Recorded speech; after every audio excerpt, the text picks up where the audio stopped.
일선 학교 교육 활동 과정에서 발생하는 안전사고는 매년 수천여 건에 달할 정도로 빈번한데요. 이럴 경우 학생과 교직원 치료비 지급은 물론 관련 법적 분쟁에서 교직원이 보호받을 수 있도록 설립된 학교안전공제회가 제 역할을 하지 못하고 있다는 지적이 나오고 있습니다. 이완종 기자의 보도입니다.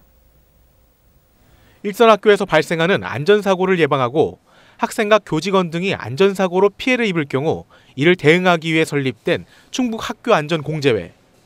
충북도 교육청이 지난해에만 15억 원의 예산을 들여 보험료를 납입했으나 실질적인 효과는 미비하다는 지적이 나오고 있습니다.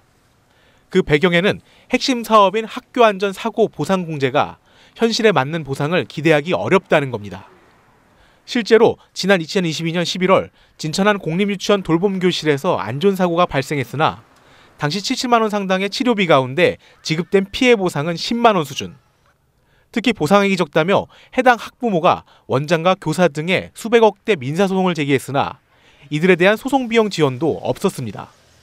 수도 없는 요청을 했었던 거예요. 그 가장 큰 것은 사실은 굉장히 작은 거였었어요. 그래서 실비 보장이 안 됨에 따라서 이렇게 크게까지 확산이 되는 그 소송 제기까지 왔다는 것은 이건 교육 현장을 보통 불안하게 만드는 게 아니거든요. 이처럼 실비 수준에 그치는 등 현실적인 피해 보상을 내놓지 못하는 이유는 학교안전법상 학교안전사고보상공제 사업이 안전사고에 따른 모든 치료보상뿐만 아니라 관련 민형사상 소송 비용에 대해 지원 근거만 있을 뿐 그 보상 기준이 명확하지 않기 때문입니다.